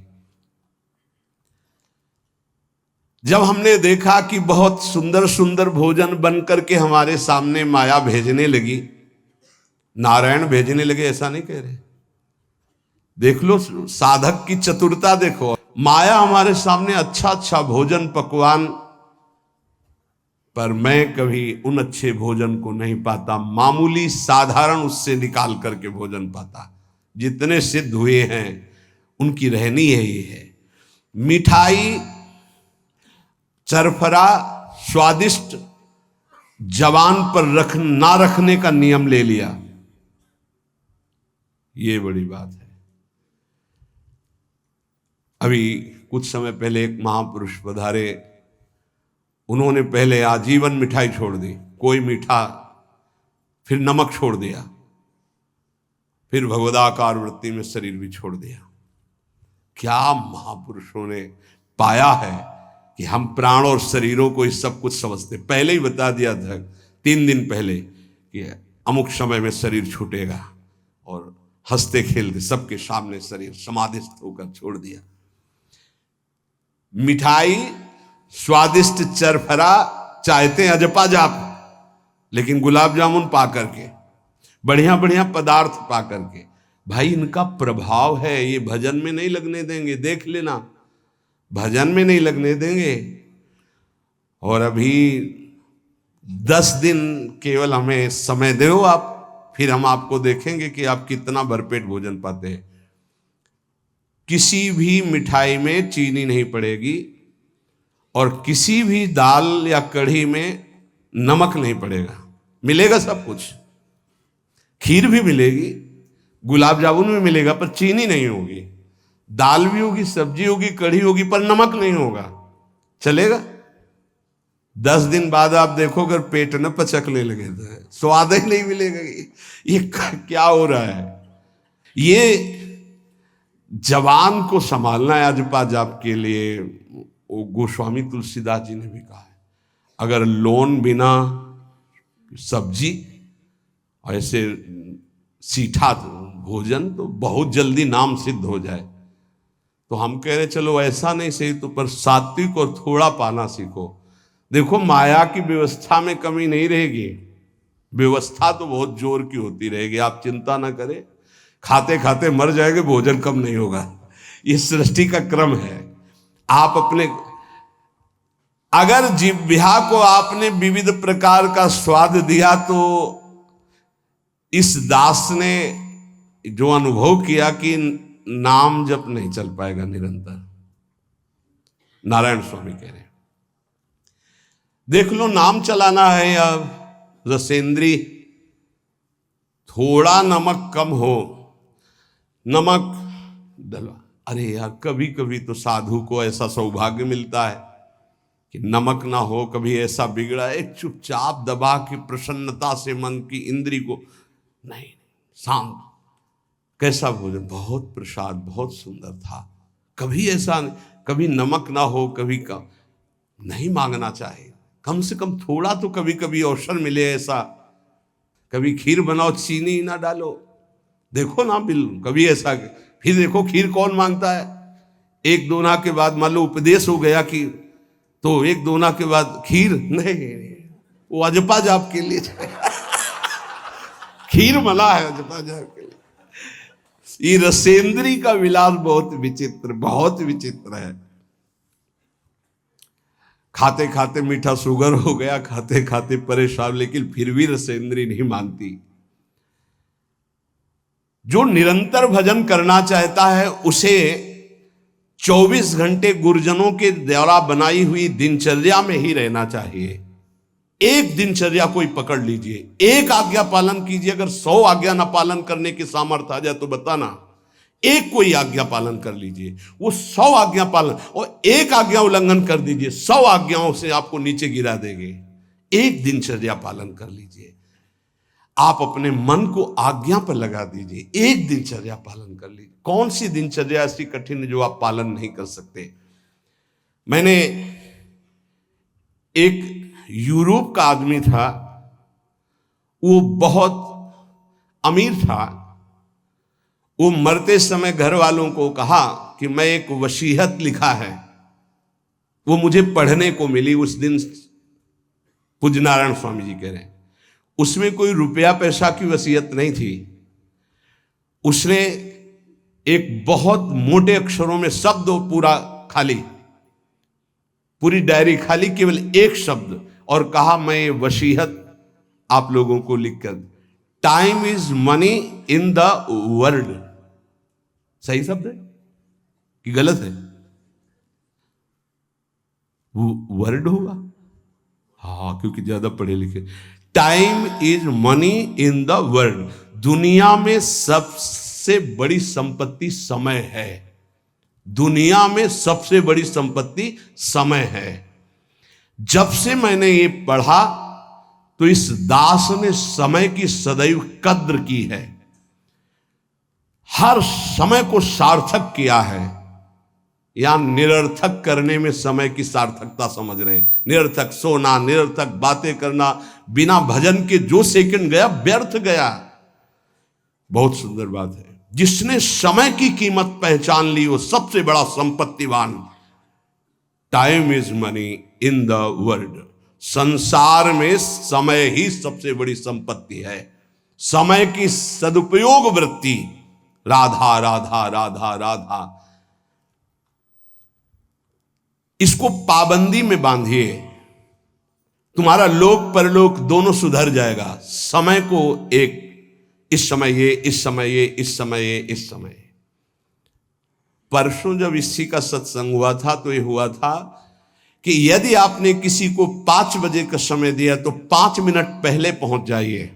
ये साधक का लक्षण होता है। अगर 3:30 बजे से वाणी पाठ होता है तो आपको यहां 3 सवा 3 बजे ही उपस्थित हो जाना चाहिए। आप सर्वांतर्यामी भगवान के द्वारा दिया हुआ दिव्य मानव देह और दिव्य सत्संग और इसको दिव्य बनाने का अवसर खो मत। नहीं, ये सोने के लिए नहीं, ये व्यर्थ के लिए नहीं, ये मुंह दिखी करने के लिए नहीं है, ये अंता से पालन करने के लिए है। जब से मैंने ये शब्द पढ़ा था time is money in the world, तो अपने जीवन में कभी 1 मिनट भी व्यर्थ नहीं खोने दिया। 1 मिनट भी। देखो, यही लगन नींद पर विजय प्राप्त करवाती है। यही लगन कि मुझे समय बर्बाद नहीं करना, जितना अधिक से अधिक भजन। पता नहीं आज शाम हो कि ना हो, हम क्यों अपने इस दिव्य समय को नष्ट करें। पर लोग समय कटता नहीं है इसलिए टेलीविजन और कई कई प्रकार की बहिर्मुख वृत्तियों को स्वीकार करते हैं कि समय काटना है। बोले समय नहीं कटता। और सही पूछो तो भगवान से मनाया जाता है कि नींद ना आवे, कभी कभी ये रात्रि ना हो, इसके लिए कि मैं रात्रि हो गई तो 10 घंटे 8 घंटे सो रहा हूं, नहीं, रात दिन भजन, जाना है यहां से। पता नहीं आप लोगों के दिमाग में है कि नहीं है, हर समय बात है कि जाना है, कोई भी मिनट आखिरी हो सकता है, बिल्कुल चलो, जाना है। फिर किस बात के लिए उदास हो जाना, निराश हो जाना, क्योंकि ये पक्का पता मुझे जाना है। कहां जाना है? लाडली जी के पास जाना है, जिनके लिए तरस रहे हैं उनके पास जाना है। तो उसमें कोई भय है क्या कि जाना? जिनके लिए हम तरस रहे, तड़प रहे, उनके पास जाना है। जहां अनंत जन्मों से बिछुड़े वहां जाना है। कोई आश्चर्य की बात है, कोई दुख की बात है, कोई घटना की बात है, और जाने का ये बुलावा है। एक माई है, भयंकर कैंसर से पीड़ित है, मुस्कुराहट के सिवा कभी हमने उसके मुख में उदासी नहीं देखी। जब प्रणाम करके बाद, बहुत कृपा है लाडली जी की, बहुत कृपा है गुरु जी की, यह जीवन है। आपके अंदर अगर थोड़ी देर सोचो कि कैंसर की रिपोर्ट आ गई, अब कैसा लगेगा? कैसा लगेगा? भाई भगवान ने हमें क्या दिया है? थोड़ी देर आंख बंद करके सोचो, यदि तुम्हारी आंखें ज्योति रहित हो जाए तो कैसा लगेगा? घबराहट पैदा हो जाएगी। आप देखो, अभी आंख बंद करो, सोचो, अगर ये सदा सदा के लिए ऐसी हो गई तो भगवान ने कितनी कृपा दी। तुम सुन सकते हो, बोल सकते हो, देख सकते हो, सूंघ सकते हो, चल सकते हो, अभी स्वस्थ हो। समय की कदर करो, नहीं ये समय निकला चला जा रहा है, ये वापस नहीं आने वाला। और स्थिति ऐसी बना लो कि हर स्थिति में तुम्हारा मंजीरा बजने से रुके ना, पक्का। जब भीषण कष्ट की स्थिति थी तब भी कहते थे व्हील चेयर में बैठा लो, हमारा नियम है इस समय बाहर निकलकर 4 चक्कर लगाना, आप लगाओ चक्कर, नहीं ऐसे नहीं बैठा लिए, हमारा नियम, और जो नियम है उठाओ, हमको टांग के ले चलो, हमारा शरीर का संस्कार करो, वैसा चलो, टाइम बाय टाइम। ये क्यों हुआ? बचपन से इसका अभ्यास और भगवदाश्रय। इसीलिए सबसे प्रार्थना करते हैं, ये किसी एक के लिए नहीं है। व्याधि मंदिरम शरीरम व्याधि मंदिरम, कौन सा देवता प्रकट हो जाए, किडनी फेल, कितने प्रकार के रोग हैं भैया। और एक बार जहां रिपोर्ट आई कैंसर, खत्म खेल, भजन साधन सब खत्म, चेहरे का रंग बदल, दिल बोले ब्लॉक हो गए इस दोनों नसें। अब वो परेशान है, अरे ब्लॉक नहीं, फेल हो जा, पास हो जा, इसमें क्या जाना। राधा राधा हर समय तैयार है, जैसे आर्मी का जवान तैयार रहता है बॉर्डर पे कि कहीं से भी गोली आ सकती है, ऐसे बिल्कुल तैयार रहो, पक्का तैयार रहो। बार बार कह रहे हैं सावधान, समय की कीमत को पहचानो, हर श्वास में राधा राधा। एक हित धाम में आए थे, बोले अब बस वृंदावन आ रहा हूं, तो अचानक श्री जी की कृपा से दृष्टि में हमका, आप जाइएगा मत, अब यहीं रहिएगा। बोले नहीं, अभी कुछ बेचने को रह गया, बेच करके बस फटाक से आया। उनका पता नहीं भगवान की क्या लीला है, हमारा मन कह रहा है मत जाइए। बोल नहीं महाराज, अभी जब कई महीना नहीं आए तो परिचय के जो आते थे पूछा, तो उन्होंने बताया उनका एक्सीडेंट हो गया, कई जगह से उनके अंग टूट चुके हैं वैसे। फिर जब आए थे तो एम्बुलेंस में आए थे कई महीने बाद, तो रो रहे थे। हमका भगवान प्रारब्ध टालना चाहते थे पर प्रारब्ध प्रबल हो गया, आप आज्ञा पर महत्व नहीं दिए, और वो ऐसी परिस्थिति अब कभी नहीं आ सकते। बड़े स्वस्थ और चलते फिरते, सूचना मिली कैंसर, 2 महीने में हालत खराब, पर वो तो समर्पित थे, तो यहाँ वेदांत हॉस्पिटल में आके धाम बेसरी, कुछ भरोसा नहीं इसका, जो बहुत अकड़ के चल रहे हैं, और लंबा समय इतना कमा के रख दें कि 7 पीढ़ियां तक खाती चले जाएं, बड़ा व्यवस्था के ऊपर व्यवस्था। ये नहीं सोच रहे यहां से जाने की तैयारी हम क्या कर रहे हैं। नारायण स्वामी जी कहते हैं, गोस्वामी तुलसीदास जी महाराज के दोहे हम अपने जीवन में सामने रखा है, आप भी सुन लीजिए। सत्य वचन आधीनता परतीय मातु समान, इतने में हरि ना मिले तो तुलसीदास जवान। मैं इस बात की गारंटी लेता हूं कि यदि आप वाणी से सत्य बोलेंगे और भगवान की अधीनता और पराई माता बहनों के मात्र दृष्टि से, तो तुम्हें भगवान मिल जाएंगे पक्का। इतने में ना मिले तो इसकी जमानत मैं लेता हूं, गारंटी मैं लेता हूं, निश्चित भगवान मिलेंगे। मैंने बहुत इस दोहे को सामने रखा है, सत्य वचन और भगवान की आधीनता और परती मात समान, इतने में हरि ना मिले तो तुलसीदास जमान। आधीनता का साधन एकमात्र भगवान का दृढ़ भरोसा।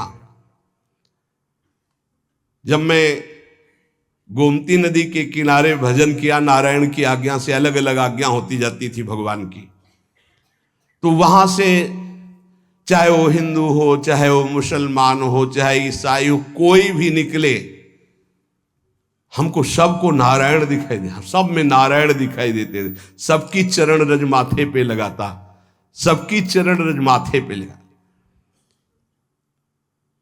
अगर कोई इस साधन को कर ले तो बहुत जल्दी देहाभिमान गलित हो जाए।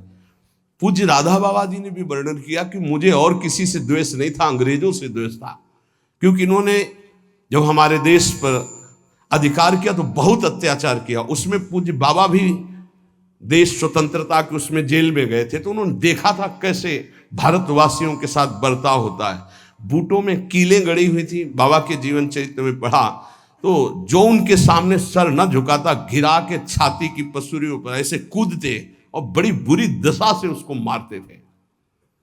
बाबा का भी, बाबा ने जब पीछे से आ रहा था अधिकारी, तो बाबा ने सर नहीं झुकाया कि चाहे मार डाले, मैं इसके विदेशी के आगे सर नहीं झुकाऊंगा। तो बस पीछे वाले ने कहा झुका दो, उन्होंने कहा नहीं कटवा सकता हूं, झुका नहीं सकता। राधा बाबा बड़े जिद्दी स्वभाव के थे। इतने में जो ही नंबर बाबा का आया, वो सामने आने वाला था, तो ऑफिस में कुछ ऐसा बड़ाम से हुआ, क्या हुआ क्या हुआ, भगा तो उस दिन। फिर दूसरे दिन ट्रांसफर हो गया दूसरी जेल। तो बाबा को बहुत घृणा थी, गोरा देखते ही अंदर से उनको जलन पैदा हो जाती कि हमारे हिंदुस्तानियों पर इतना अत्याचार करने वाले ये। अंदर से आया कि भगवान की प्राप्ति करनी तो अजात शत्रुता आनी चाहिए, ये ठीक नहीं। तो गंगा के किनारे घाट पे बैठ जाते, और जब कोई जैसे अंग्रेज निकलता तो चरण धूलि माथे पे लगाते, वो कोई पैसा चढ़ा देता तो छोड़ के चल देते।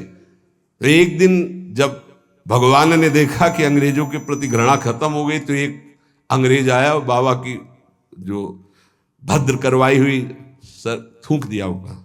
तो उनका गोरे ठाकुर अब ले, अब ईर्ष्या आपसे या द्वेष आपसे या घृणा नफरत नहीं हो सकती, आप ही हो।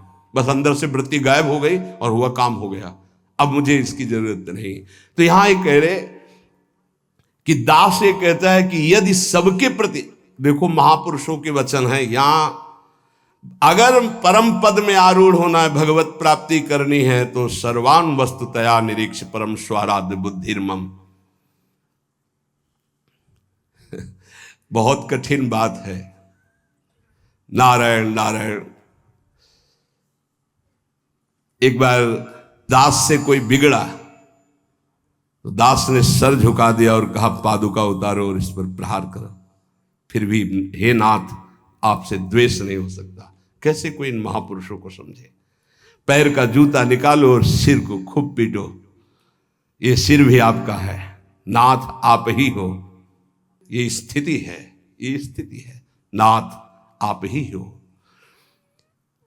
आज तक परिस्त्री को आंख उठाकर कभी काम भाव से नहीं देखा। क्या महापुरुषों ने करुणा करी कि अपनी स्थिति बताई। जब कभी मन ने साधन काल में आकर्षण किया तो हमने ऑपरेशन करके दिखाया मन को कि क्या है। चमड़े से ढका हुआ शरीर, मांस, हड्डियां, मूत्र द्वार, मल भरा हुआ उदर में, फौरन मन भागा और नारायण की शरण में गया। ये क्यों लिख रहे हैं? साधकों के लिए। कभी कोई पाप कर्म, नारायण तब अज पाजा।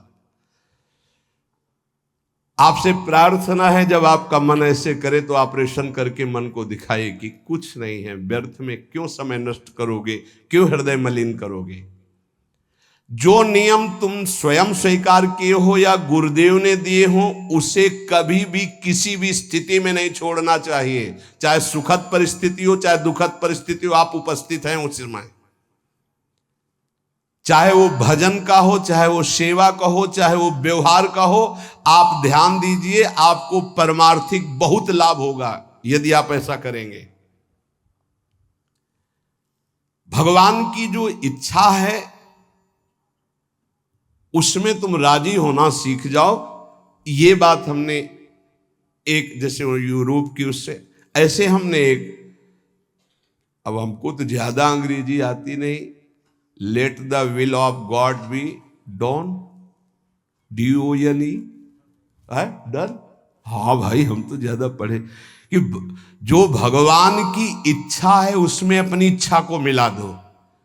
मैंने ये सूत्र अपनी डायरी पे लिखा। हमारे यहाँ चतुराशी जी में, ये तो अंग्रेजी से लिखा है, हिंदी से, जोई जोई प्यारो करे सोई मोहि भावे। ये सूत्र है, अगर इसको स्वीकार कर लिए, समस्त चिंताओं से मैं मुक्त हो गया इस सूत्र से। भगवान की जो इच्छा है उसमें अपनी इच्छा मिला दो। लेकिन इतना भजन होना चाहिए कि ये पता चले कि भगवान की इच्छा है कि मेरी इच्छा है।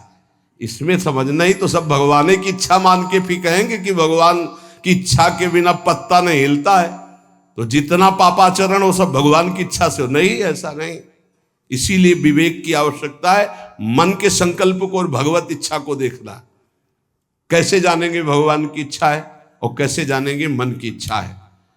जो इंद्रियों की विलासता का संकल्प बना करके कार्य किया जाता है वो मन की इच्छा होती है, और जो बिना संकल्प के अकस्मात, वो भगवान की इच्छा। जैसे हम जा रहे हैं, किसी को जरा सा धक्का लग गया, उसने पीट दिया हमको, ये मेरा कोई संकल्प नहीं था, या अचानक कोई ऐसी घटना घट गई, सामने वाले को दुख पहुंच गया, मेरा संकल्प नहीं था, या किसी भी तरह की कोई, वो भागवतिक होता है विधान। हम उसमें अपनी इच्छा, मन के संकल्प के द्वारा जो इंद्रिय जनित, वासना जनित, वो भगवान की इच्छा नहीं होती। पर इतना अंतर्मुख साधक हो तभी तो पहचान पाएगा। सारी चिंताओं से मैं मुक्त हो गया जिस दिन ये सूत्र पढ़ा। अर्थ उसका है कि भगवान की जो इच्छा है उसमें अपनी इच्छा को मिला दिया। जोई जोई प्यारो करे सोई मोहि भावे। इस दास ने देखा कि जब अपनी इच्छा भगवान की इच्छा में मिला दिया तो चराचर जगत से हमें कृपा प्राप्त होने लगी। जा पर कृपा राम की हुई, ता पर कृपा करे सब कोई। अपनी इच्छा ही भगवत कृपा में बाधक है। अगर अपनी इच्छा भगवत कृपा में मिला दे तो चराचर जगत से भगवान कृपा करने लगेंगे। योग वासिष्ठ में इस दास ने एक सूत्र पढ़ा, पुरुषार्थ ही परम दैव है। दैव, दैवी शक्ति। प्रारब्ध को लेकर बैठ जाना, अब जो लिखा होगा वही हो जाएगा, हमको करना नहीं। जब दास ने योग वासिष्ठ में ये सूत्र पढ़ा कि पुरुषार्थ ही परम दैव शक्ति है, तो इस दास ने इसका अनुभव करने के लिए प्रयासशील, पुरुषार्थ ही सब कुछ है। रात दिन एक करके भजन करो, देखो सब पर विजय प्राप्त हो जाएगी। कभी कभी प्रारब्ध बाधा पहुंचाने की चेष्टा करता है, पर प्रबल पुरुषार्थ प्रारब्ध को रौंद देता है। प्रबल पुरुषार्थ, पुरुषार्थ जो साधन भजन मिला है इसमें प्रयत्नशील। यहां कह रहे हैं कि भगवान की कृपा प्राप्त करने के लिए पुरुषार्थ, प्रबल पुरुषार्थ, प्रबल पुरुषार्थ ही भगवान के सिद्धांत की अनुभूति कराता है। प्रबल पुरुषार्थ ही प्रारब्ध के सिद्धांत की धज्जियां उड़ा देता विधान की। पुरुषार्थ में बड़ा बल है, बड़ा बल है। पर पुरुषार्थ भगवान के नाम जप से माना जाएगा, और ये लौकिक पुरुषार्थ प्रारब्ध को नहीं मिटा सकता। भगवान का नाम जप, जब हमारा पुरुषार्थ प्रबल होता है भगवत कृपा से, तब अद्वैत भाव की सिद्धि अत्यंत अनिवार्य हो जाती है। हर मार्ग के उपासक को अद्वैत भाव एकमात्र जो सर्वत्र है वो यहां भी है। गुरुदेव भगवान को एक बार, इसके बाद द्वैत प्रेम का आता है। पहले द्वैत से अद्वैत और अद्वैत से द्वैत। अपने इष्ट देव को सर्वत्र देखने की चेष्टा करे, किसी भी अन्य अपने इष्ट देव के नाम रूप की निंदा अवहेलना ना कर दे, नहीं तो अपने इष्ट देव की भक्ति में फर्क पड़ जाएगा। जैसे परिक्रमा लगा रहे हैं, रास्ते में हनुमान जी का मंदिर है, आरती हो रही है, अरे क्या हनुमान जी, हम तो नहीं, महाभागवत है। आधा मिनट रुके, हाथ जोड़े खड़े हैं, आरती के दर्शन कर रहे हैं, राधा वल्लभ लाल आप इस रूप में हो, जय हो श्री राधा वल्लभ लाल की जय। आगे बढ़ दिए, देखा किसी भगवान की झांकी जा रही है, पंचांग प्रणाम किया, राधा वल्लभ लाल की जय। ये वैष्णव धर्म है, ये उपासना का मार्ग है। ये नहीं कि अवहेलना करना, ऐसा नहीं है। हाँ, हम दर्शन करने नहीं गए, सामने से गुजर रहे थे, किसी को भी।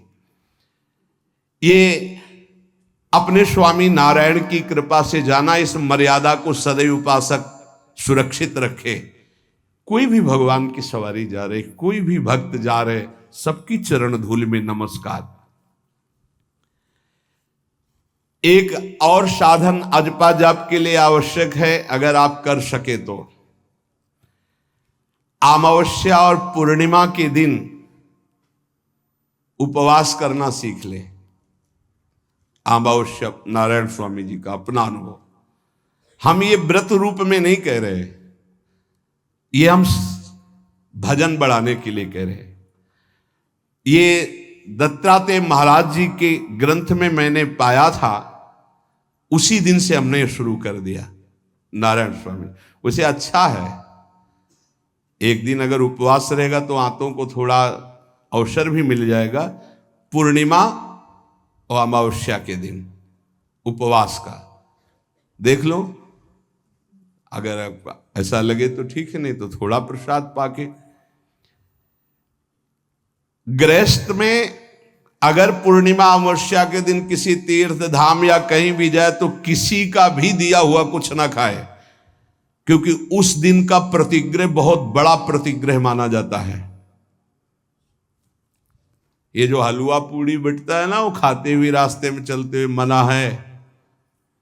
अगर वास्तविक पुण्य कमाने तीर्थ यात्रा या धर्म क्षेत्रों में जाते हैं, गृहस्थी में। दास को ये जब दत्तात्रेय जी की वाणी से पता चला